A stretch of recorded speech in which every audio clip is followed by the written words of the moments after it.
बच्चों, आज हम आपके सामने जो टॉपिक लेके आए हैं, संस्कृत का शिक्षण विधियों के अंतर्गत आता है भाषा शिक्षण कौशल। इसके पहले हम 3 वीडियो इसके डाल चुके हैं। ये चौथा वीडियो है संस्कृत के शिक्षण विधियों का। इसमें 4 प्रकार के कौशल होते हैं: श्रवणम, भाषणम, पठनम और लेखनम।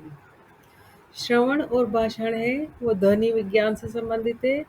पठनम और लेखनम है जो लिपि विज्ञान से संबंधित है। श्रवणम उद्देश्य श्रुत्वार्थ ग्रहणम, सुनकर अर्थ ग्रहण करना। ये भाषा शिक्षण का प्रथम कौशल है। इसका उद्देश्य सुनकर अर्थ ग्रहण करना होता है। भाषा का ग्रहण प्राय श्रवण के माध्यम से होता है, परंतु केवल सुनना मात्र कौशल श्रवण कौशल नहीं है, बल्कि ध्यानपूर्वक सुनकर वक्ता के आशय को ग्रहण करना श्रवण कौशल होता है। सिर्फ सुन लेना ही नहीं है, बल्कि उसे ध्यानपूर्वक सुन के उसे ग्रहण करना भी होता है। ये कौशल अन्य 3 कौशलों का मूल आधार है।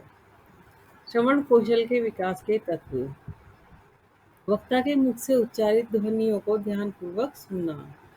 दूसरा है, वक्ता का विषय रुचिकर हो तो श्रवण का विकास होता है। यदि विषय रुचिकर हो तो व्यक्ति ध्यान देकर बात को सुनता है। वक्ता की संप्रेषण की शैली अगर ठीक हो तो श्रवण कौशल का विकास भी ठीक प्रकार से होता है। बाल गीत, अभिनय गीत या आकाशवाणी, दूरदर्शन इत्यादि सुनने से श्रवण कौशल का विकास होता है। श्रवण कौशल की बाधाएं: वक्ता के मुख से उच्चारित ध्वनियों को ध्यानपूर्वक न सुनना। यदि कोई बोल रहा है और हमारा ध्यान वहाँ पे नहीं है तो वो श्रवण नहीं होगा। यदि विषय रुचिकर न हो तो श्रवण कौशल बाधित हो। ये रुचिकर विषय नहीं होता तो हमारा ध्यान भी भटक जाता है। वक्ता की संप्रेषण की शैली अनुचित होना, जैसे वक्ता के द्वारा तीव्र या अस्पष्ट या तेज आवाज में अथवा धीमी आवाज में बोलना। यानी कि जो बोल रहा है उसकी शैली उचित होना बहुत ज़रूरी है। यदि अनुचित हो, जैसे उसकी आवाज़ तीव्र हो या अस्पष्ट हो या तेज आवाज़ में बोल रहा हो या बहुत धीमी आवाज़ में बोल रहा हो, तो वो अनुचित शैली होगी तो हमारे श्रवण कौशल यहाँ पे नहीं हो पाएगा। वक्ता की बात को सुनते समय ध्यान वक्ता के वक्तव्य पर न होना। कितनी बार ऐसा होता है कि हमारे सामने कोई बोल रहा होता है और हमारा ध्यान उस पर नहीं होता है। इसके बाद है भाषणम कौशल। मु, मुखा मुख- मौखिक अभिव्यक्ति। मौखिक रूप से विचार अभिव्यक्ति भाषण कौशल का उद्देश्य है। ये द्वितीय भाषण कौशल है। अपने आशय को प्रकट करने के लिए शब्दों का संगठित प्रयोग किया जाना है भाषण कौशल है। अपने आशय को प्रकट करने के लिए शब्दों का संगठित प्रयोग किया जाना, यानी कि कोई आशय बताना है, किसी का अर्थ समझाना है, कोई बात कहनी है तो शब्दों को संगठित रूप से जो प्रयोग किया जाता है वही भाषण कौशल है। शब्दों का उच्चारण करना मात्र भाषण कौशल नहीं है। सिर्फ शब्द मुंह से निकाल देना ही भाषण कौशल नहीं होता, बल्कि उन शब्दों का शुद्ध उच्चारण करना एवं भावाभिव्यक्ति भाषण कौशल है। हम जिस वातावरण में रहकर जो भी सुनते हैं और लोगों को बोलते हुए देखते हैं, उसी के कारण हमारे भाषण को बल मिलता है। शुद्ध एवं स्पष्ट उच्चारण में आरोह अवरोह उतार चढ़ाव का क्रम, गद्य एवं पद्य की गति के अनुसार भाषण, ठीक प्रकार से भावाभिव्यक्ति, शब्द भंडार में वृद्धि एवं रुचि पूर्ण तरीके से प्रस्तुति। भाषण कौशल के विकास के तत्व: पहला है निरंतर अभ्यास, दूसरा है गीत भाषण स्पर्धा, तीसरा है वाद विवाद इत्यादि प्रतियोगिताओं के माध्यम से भाषण कौशल को विकसित किया जा सकता है। चौथा है उचित वातावरण के प्राप्त होने पर बच्चा यदि हिंदी भाषी इलाके में रहता है तो वह हिंदी भाषा आसानी से सीख लेता है। यदि आंग्ल भाषा के वातावरण में रहता है तो वह बच्चा आंग्ल भाषा का ज्ञान आसानी से प्राप्त कर लेता है। भाषा कौशल के विकास के लिए वर्णों के उच्चारण स्थान का ज्ञान होना आवश्यक होता है। भाषा कौशल में बाधाएं। पहला है वर्णों के उच्चारण स्थान का ज्ञान न होना। भाषण कौशल में बाधा बनता है। हमें वर्णों का उच्चारण स्थान का ज्ञान होना आवश्यक होता है। अशुद्ध बोलना, शब्द भंडार की कमी, विराम चिन्हों का ध्यान न होना, गद्य एवं पद्य की गति के अनुसार न बोलना, ये सभी इसमें बाधाएं पैदा करती है। तीसरे नंबर पे है पठनम कौशल। उद्देश्य पठित व अर्थ ग्रहणम। पठन शैली से तात्पर्य है कि लिखित सामग्री को सही लय, गति, प्रवाह, विराम एवं उच्चारण के साथ पढ़ना। पठन मुद्रा। इसमें बच्चों को सिखाया जाता है कि किस मुद्रा में खड़े होकर या बैठकर पुस्तकों को आंखों से उचित दूरी पर रखकर और उसे कैसे पढ़ा जाए और उसका पठन किया जाए तथा भावानुकूल पठन होना अत्यावश्यक है। पठन कौशल के उद्देश्य। गति लयपूर्वक उच्चारण संपादित करना प्राथमिक स्तर पर होता है ये। दूसरा है भावों के अनुकूल तथा अभिनय पूर्वक पठन करना, जो माध्यमिक स्तर पर। तीसरा है सृजनात्मक शक्ति का विकास एवं स्वशैली का विकास तथा आनंदानुभूति के साथ पठन करना, तो उच्च माध्यमिक स्तर पर होता है ये। और चौथा है पढ़े हुए का उचित भाव ग्रहण करना। पठन कौशल के प्रकार। पाठक गण की संख्या के आधार। व्यक्तिगत पठन और सामूहिक पठन। व्यक्तिगत पठन यानी कि एक व्यक्ति अकेला पढ़ रहा हो, सामूहिक पठन यानी कि सबके साथ बैठकर समूह में पढ़ रहा हो। अभिव्यक्ति के आधार पर सस्वर पठन, मौन पठन। मौन पठन 3 प्रकार का होता है। सामान्य मौन पठन, गंभीर मौन पठन, द्रुत मौन पठन। स्वस्वर पठन 3 प्रकार का होता है। आदर्श पठन, अनुकरण पठन, समवेत पठन। स्वस्वर पठन में शुद्ध उच्चारण की योग्यता का विकास होता है। स्वस्वर पठन में लय, यति, गति, विराम चिन्हों को ध्यान में रखते हुए आरोह अवरोह का ध्यान रखना। मौन पठन में स्वाध्याय की प्रवृत्ति विकसित करना। मौन पठन में मुख्य भावों को आत्मसात करने की योग्यता का विकास करना। छात्रों में चिंतन मनन की शक्ति का विकास करना। आदर्श पठन जो होता है शिक्षक के द्वारा। पाठ पढ़ते समय जब शिक्षक स्वयं बोल बोल कर पढ़ाता है तो वह आदर्श पठन के अंतर्गत माना जाता है। शिक्षक पदों को शुद्ध रूप से उच्चारित करता है ताकि छात्र उसका अनुसरण कर सके। सभी शब्दों का शुद्ध उच्चारण हो। ह्रस्व दीर्घ स्वरों के उच्चारण में सावधानी रखी जाए। अध्यापक को ध्यान रखना चाहिए कि कक्षा में शांति बनाए रखें। शिक्षक को उच्चारण स्थान के अनुसार आदर्श पठन का कार्य करना चाहिए। पाठ में आए हुए विराम चिन्ह व अन्य चिन्हों को ध्यान में रखकर पठन में सावधानी रखें। भाव के अनुकूल ही पाठों का पठन किया जाना चाहिए। इसके बाद है अनुकरण पठन। अनुकरण कौन करता है? अनुकरण करते हैं छात्र। छात्र शिक्षक के द्वारा किए गए आदर्श वाचन का अनुकरण करते हैं। सभी शब्दों का शुद्ध उच्चारण हो तथा ह्रस्व दीर्घ स्वरों के उच्चारण में छात्रों को सावधानी रखनी चाहिए। भावों के अनुकूल ही पाठों का पठन किया जाना चाहिए। समवेत पठन यानी कि समूह के द्वारा। सभी छात्रों से शिक्षक कभी मौन कभी उच्च स्वर में भाव के अधिगम के लिए सामूहिक रूप से पठन कार्य करना समवेत पठन होता है। यह विधि प्रारंभिक कक्षाओं के लिए श्रेष्ठ विधि है। सामान्य मौन पठन। मौन रहकर सामान्य उद्देश्य हेतु पठन कार्य करना, जैसे कथा पठन, समाचार पत्र आदि। गंभीर मौन पठन। पाठ्य सामग्री की तह तक पहुंचने के लिए व गंभीरता पूर्वक चिंतन मनन के लिए मौन पठन किया जाता है। सार गर्भित क्लिष्ट एवं अत्यधिक चिंतन वाली विषय वस्तु का मौन रहकर पठन किया जाना इस विधि में शामिल है। द्रुत पठन सीखी हुई बात का अभ्यास करने और अवकाश का सदुपयोग करने के लिए द्रुत पठन किया जाता है। सूचना एकत्रित करने व आनंद प्राप्ति के लिए मनोरंजन के रूप में भी द्रुत मौन पठन किया जाता है।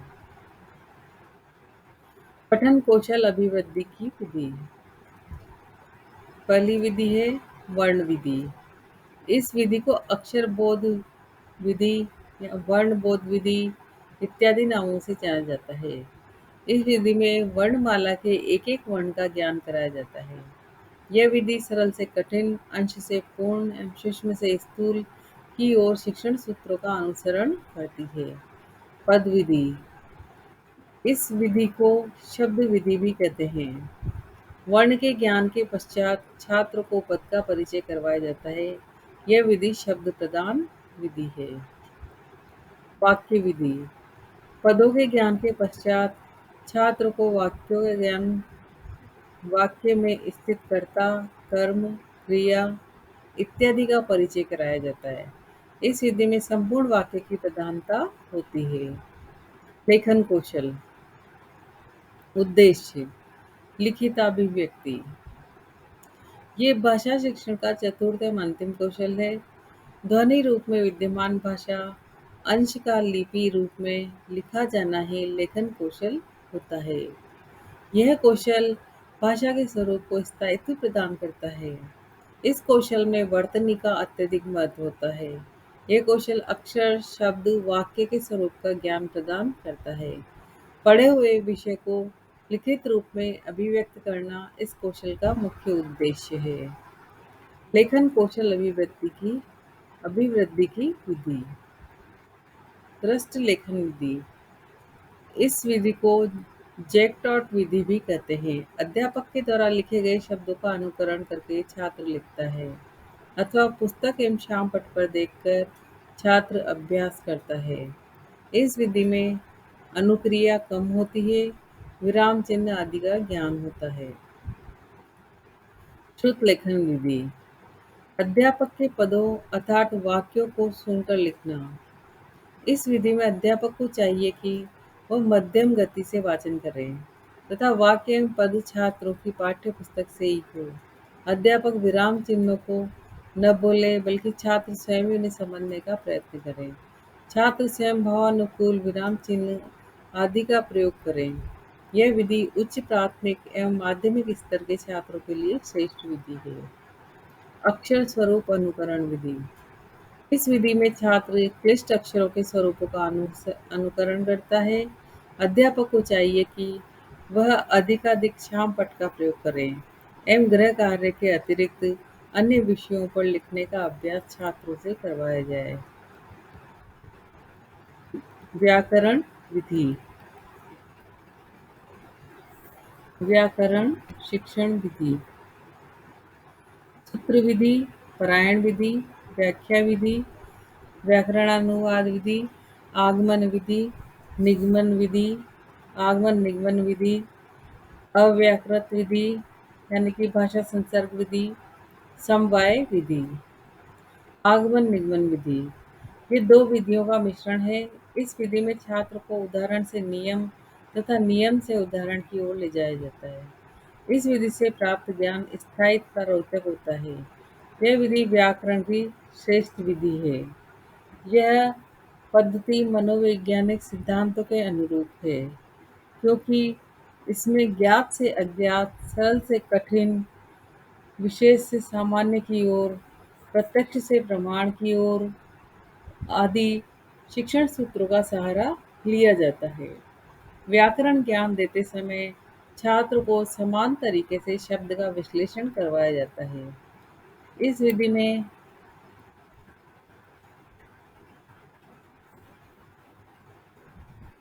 में छात्र को प्रत्यक्ष रूप से व्याकरण का ज्ञान देने के बजाय भाषा के साथ ही व्याकरण का ज्ञान दिया जाता है। जैसे स रामस्य स गच्छति और सही वाक्य होगा सह रामेण स गच्छति। इस वाक्य को बालक के बोले जाने पर किसी श्रेष्ठ पुरुष द्वारा वाक्य का शुद्धिकरण करवाना और बताना कि उक्त वाक्य का सही रूप इस प्रकार होगा। यह विधि अनौपचारिक विधि है तथा संस्कृत संभाषण शिविर में अनौपचारिक विधि से ही व्याकरण का ज्ञान प्रदान किया जाता है। व्याकरण पाठ योजना: प्रस्तावना, उद्देश्य कथन, फिर उसके बाद आता है प्रस्तुतिकरण, फिर सामान्यीकरण, फिर नियमीकरण, पुनरावृत्ति और गृहकार्य। पद्य शिक्षण: इसका उद्देश्य होता है रसानुभूति। वाक्यम रसात्मकम काव्यम। विश्वनाथ साहित्य दर्पण में ये बात लिखी हुई है। उसके बाद है रमणीय रमणीयार्थम प्रतिपादकम शब्द वाक्यम। पंडित जगन्नाथ के द्वारा श- शब्दार्थ हो सही तो काव्यम, ये भावना के द्वारा कहा गया है। पद्य शिक्षण के उद्देश्य: छात्र को सौंदर्य की अनुभूति कराना, गति, लय, काव्य पाठ द्वारा आनंद प्राप्त करना तथा छात्रों की कल्पना शक्ति एवं तर्क शक्ति का विकास करना। छात्रों को स्वसर वाचन करवाना एवं सुभाषित उक्तियों को कंठस्थ करवाना। विधियाँ: दंडान्वयन विधि, खंडान्वयन विधि, भाष्य विधि, व्याख्या विधि, टीका विधि, समीक्षा विधि, तुलना विधि और गीत नाट्य विधि। दंडान्वयन विधि: इस विधि में श्लोक का अन्वय करने का प्रयास किया जाता है। इसमें छात्र स्वयं अथवा अध्यापक की सहायता से पद्य के प्रधान वाक्य को खोजता है, फिर उसमें व्याकरण संबंधी प्रश्न पूछे जाते हैं। यहाँ दंड से तात्पर्य वाक्य से है। दंड का मतलब यहाँ सजा देने से नहीं है, यहाँ पे दंड का तात्पर्य होता है वाक्य से। शिक्षक श्लोक में से कर्ता क्रिया कर्म विश्लेषण विशेष्य इत्यादि के माध्यम से व्याकरण के माध्यम से छात्रों से अन्वय करवाता है। उष्ट्राणाम विवाहेषु गीतं गायन्ति गर्दभा अन्योन्य प्रशंसन्ति अहो रूप अहो महोदनी। अब ये जो श्लोक है इसमें से कुछ क्वेश्चन है। अस्मिन् श्लोके कर्ता क अस्ति, इस श्लोक का कर्ता कौन है? अस्मिन् श्लोके क्रिया का अस्ति, इसमें कौन सी क्रिया हो रही है? अस्मिन् श्लोके कर्म कई अस्ति, इसमें कर्म क्या है? अस्मिन् श्लोके षष्ठी विभक्ति प्रयुक्तम पदम किम, इस श्लोक में षष्ठी विभक्ति कौन से पद में प्रयुक्त की गई है? अस्मिन् श्लोके सप्तमी विभक्ति प्रयुक्त पदम किम, तो इसमें सप्तमी विभक्ति कौन से पद में प्रयुक्त की गई है? ये कुछ श्लोक में से कुछ क्वेश्चन बने हैं और उनके शॉर्ट में इसमें आंसर है एक एक शब्दों में। ठीक है। खंडान्वयन: ये पद्य शिक्षण की सर्वश्रेष्ठ विधि है। प्राथमिक स्तर के लिए इस विधि में श्लोक का अन्वय करने के लिए सर्वप्रथम श्लोक में से प्रधान वाक्य खोजा जाता है। जैसे वही श्लोक था, गर्भदा किम कुर्वन्ति, गर्दभा किम कुर्वन्ति, तो वो गायन्ति। गर्दभा किम गायन्ति, गीत गायन्ति। गर्दभा गीत कुत्र गायन्ति, विवाह में गा रहे थे। केशा विवाहेषु गर्दभा गीत गायन्ति, किसके विवाह में गा रहे थे? उष्ट्राणाम, ऊँट के विवाह में। यहाँ प्रश्न व्याकरण पर आधारित न होकर श्लोक के विषय पर आधारित होते हैं। इसमें क, कम, केम इत्यादि माध्यम से प्रश्न किए जाते हैं। इस विधि में छात्र सक्रिय रहते हैं। इनकी श्लोक पाठ में रुचि रहती है और छात्रों को रसानुभूति और सौंदर्य अनुभूति की अनुभूति रहती है। जैसे गर्दवा अन्यत्र किम कुर्वन्ति प्रशंसन्ति, आपस में एक दूसरे की प्रशंसा कर रहे थे। गर्दवा कथम प्रशंसन्ति, गर्दवा ने क्या प्रशंसा की थी? अहो रूपम। और उष्ट्राणाम कहते प्रशंसन्ति अहोधनी। भाष्य विधि: इस प्रणाली को व्यास प्रणाली के नाम से जाना जाता है। ये कथा वाचन जैसी प्रणाली है। इसमें शिक्षक शिक्षण करवाते समय ऐतिहासिक प्रसंगों और दृष्टांत को स्पष्ट करता हुआ भाव को स्पष्ट करता है। यह विधि छात्र निष्क्रिय इस विधि में छात्र निष्क्रिय रहते हैं, इसलिए ये अमनोवैज्ञानिक है। व्याख्या विधि: शिक्षक स्वयं श्लोक के एक-एक पद का अर्थ करता है। पद का अर्थ करते समय शिक्षक छात्रों को उस पद्य का व्याख्यान प्रस्तुत करता है और उसमें सौंदर्य तत्वों के भाव का शिक्षक समग्र रूप से विश्लेषण प्रस्तुत करता है। माध्यमिक, उच्च माध्यमिक के लिए ये उपयोगी है। टीका विधि। इस विधि में शिक्षक विभिन्न टीकाओं की सहायता से व्याकरणात्मक एवं भावात्मक ज्ञान प्र करवाता है। यह विधि उच्च स्तर के छात्रों के लिए उपयोगी है। समीक्षा विधि। शिक्षक कवि के जीवन दर्शन से छात्रों को अवगत कराता है। अन्य कवियों के साथ समानता करके गुण दोषों की बताकर समीक्षा की जाती है। पद्य की पृष्ठभूमि पर प्रकाश डालते हुए काव्य सौंदर्य के तत्वों का बोध कराता है। यह विधि उच्च शिक्षण के लिए सर्वाधिक उपयोगी है। तुलना विधि। इस विधि में प्रस्तुत श्लोक के समान अर्थ वाला अन्य श्लोक का अर्थ बताते हुए तुलना करते हुए भावाभिव्यक्ति करता है। संस्कृत में तुलना अन्य भाषा के पद्यांशों से भी की जाती है। गीत नाट्य विधि। इस विधि में शिक्षक गीत, कविता, श्लोक इत्यादि को गीत के माध्यम से शिक्षण कार्य करवाता है। इस विधि में शिक्षक विभिन्न मुद्राओं का सहारा लेकर सस्वर वाचन कराता है एवं छात्रों से भी सस्वर वाचन करवाता है। भाषा अनुवाद विधि। संस्कृत पद्यांश के प्रत्येक शब्द का अर्थ छात्रों की मातृभाषा में करवाया जाता है। तत्पश्चात प्रत्येक पंक्ति का सरल अर्थ किया जाता है और अंत में छात्र से पद्यांश का अनुवाद करवाया जाता है। पद्य पाठ योजना। और पद्य पाठ योजना किस प्रकार से बनाई जाती है? प्रस्तावना होती है पहले, फिर उद्देश्य कथन होता है, फिर प्रस्तुतिकरण, फिर आदर्श वाचन, फिर अनुकरण वाचन, अशुद्धि संशोधन या काठिन्य निवारण, सार कथन, सस्वर वाचन, भावानुभूति, सौंदर्यानुभूति, पुनरावृत्ति प्रश्न और गृह कार्य। गद्य शिक्षण।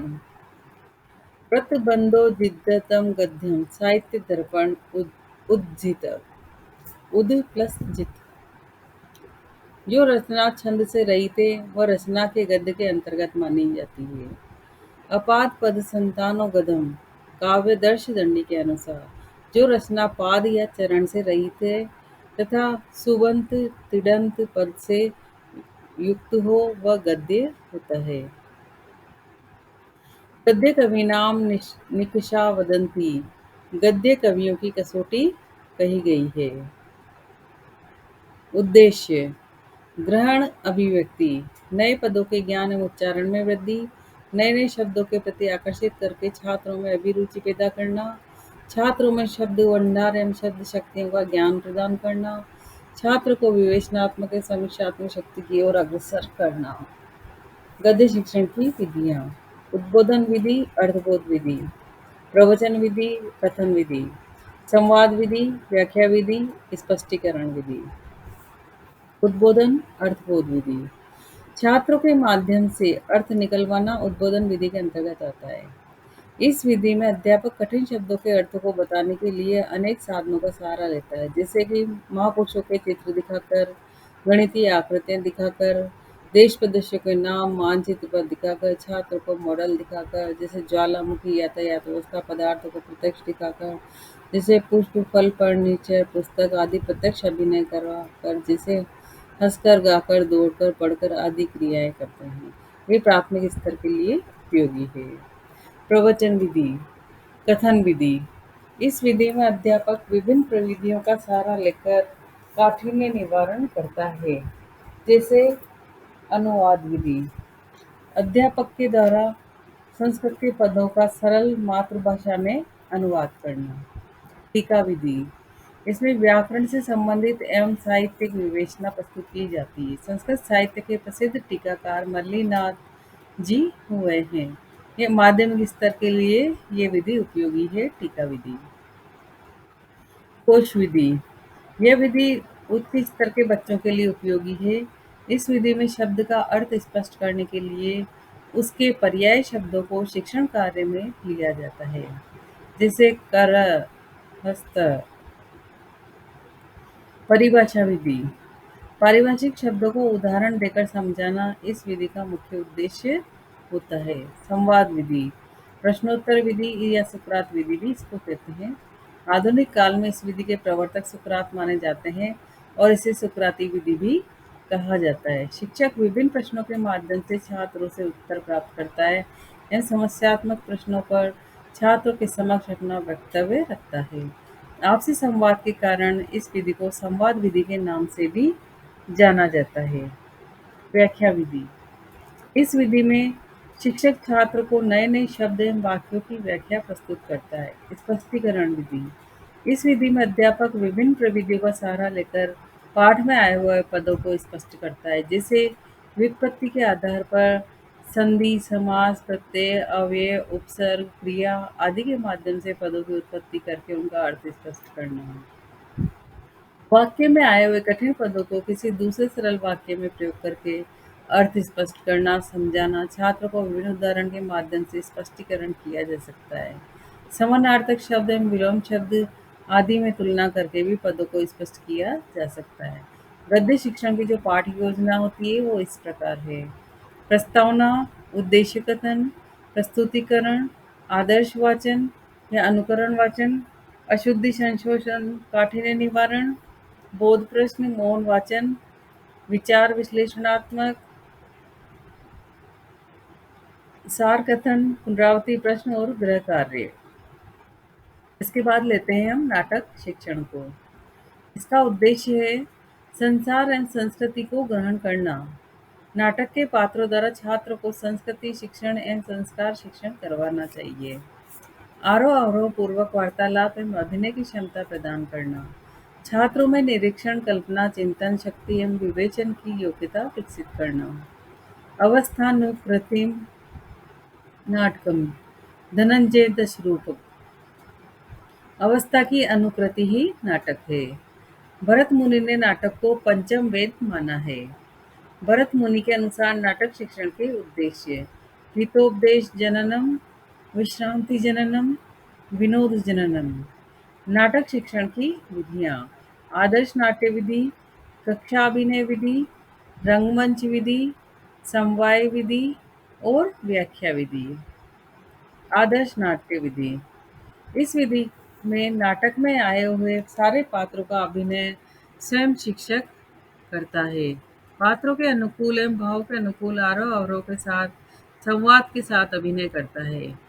यह अमनोवैज्ञानिक विधि है, क्योंकि इस विधि में छात्रों का ध्यान केवल अध्यापक के अभिनय पर ही केंद्रित रहता है। कक्षा अभिनय विधि। इस विधि में अध्यापक पाठ के अंश को कक्षा में छात्रों के द्वारा अभिनय करवाता है। इस विधि में छात्र अपने पात्र की भूमिका के आधार पर वाचिक एवं कायिक का अभिनय करते हैं। इस विधि में छात्रों में अभिनय कौशल को निभाने का पर्याप्त अवसर मिलता है। यह विधि मनोविज्ञान के सिद्धांतों पर आधारित है तथा नाटक शिक्षण की सर्वश्रेष्ठ विधियों में से एक है। रंगमंच अभिनय विधि। इस विधि में छात्र पूरे नाटक को वास्तविक रंगमंच पर प्रस्तुत करते हैं। यह विधि श्रम साध्य होने से संसाधनों के अभाव में व धन की कमी के कारण दैनिक पाठों में प्रभावी नहीं है। समवाय विधि। इस विधि में उक्त सभी विधियों का मिश्रण करके अध्यापक के द्वारा नाटक शिक्षण कार्य करवाया जाना समवाय विधि है। यह नाटक शिक्षण की सर्वश्रेष्ठ विधि है। व्याख्या विधि। इस विधि में प्रयुक्त प्रश्नों के द्वारा अध्यापक पात्रों के चरित्र तथा पाठगत भाव का विश्लेषण करता है। नाटक की पाठ योजना इस प्रकार होती है: प्रस्तावना, उद्देश्य कथन, प्रस्तुतिकरण, आदर्श वाचन, अनुकरण वाचन, बोध प्रश्न, काठिन्य निवारण, विषय वस्तु संबंधी प्रश्न, अभिनय प्रमुख सोपान, आदर्श अभिनय, भूमिका, अनुकरण अभिनय और गृह कार्य। अभिनय 4 प्रकार का होता है: आंगिक, वाचिक, कायिक और आहार्य। अनुवाद शिक्षण। उद्देश्य द्विभाषा ज्ञानम।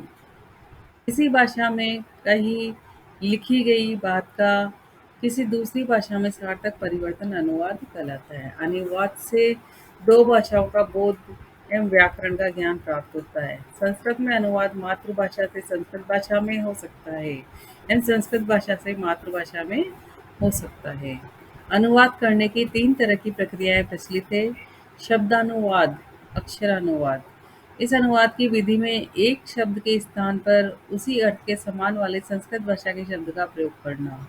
अनुवाद करते समय वाक्यों को महत्व नहीं देकर शब्दों या अक्षरों को महत्व दिया जाता है। भाषानुवाद या भाषानुवाद, इसमें मूल भाषा का सार अनुवाद की भाषा में लिख दिया जाता है तथा सारांश का भावों के अनुसार अनुवाद किया जाता है। इस पद्धति में वाक्यों का अनुवाद होता है।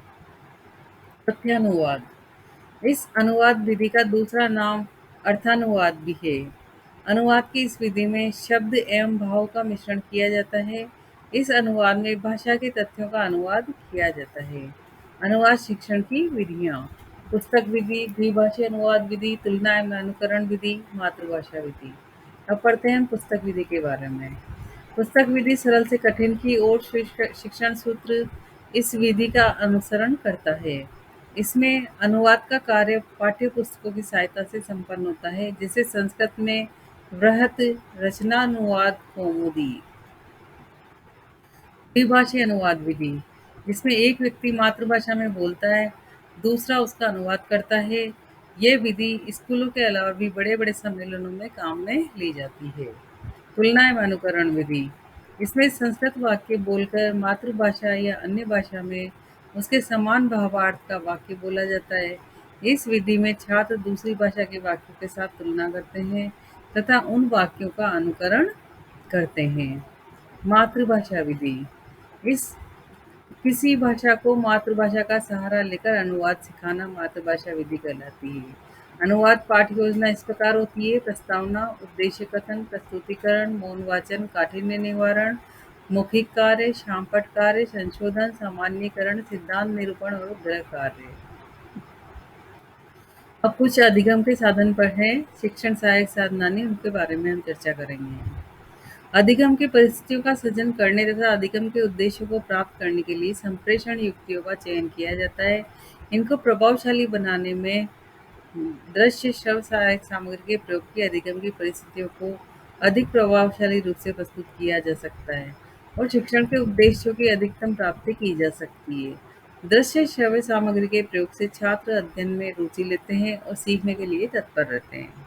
शिक्षण सहायक सामग्री का महत्व: पहला है शिक्षण सहायक सामग्री कठिन से कठिन विषय की को सरल, स्पष्ट, रुचिकर एवं सार्थक बना देती है। इनके प्रयोग से समय एवं शक्ति की बचत होती है। यह शिक्षण में रटने की प्रवृत्ति को कम करती है। यह विद्यार्थियों में वैज्ञानिक दृष्टिकोण को बढ़ावा देती है। कथा में अनुशासन बनाए रखती है, क्योंकि यह शिक्षण बच्चों में रुचि पैदा करता है। इसका जो उद्देश्य है वो इस प्रकार है: प्राप्त ज्ञान चिरकाल तक बुद्धि में स्थायी रहता है। छात्रों में पाठ के प्रति उत्सुकता, जिज्ञासा, रुचि एवं सक्रियता उत्पन्न होती है। दृश्य साधन: श्यामपट्ट, पाठ्यपुस्तकम, तालिका, मानचित्रम, मॉडल प्रतिरूपम, दीर्घ प्रतिरूपम, पोस्टर। श्रव्य साधन: radio, tape recorder, Linguaphone, gramophone.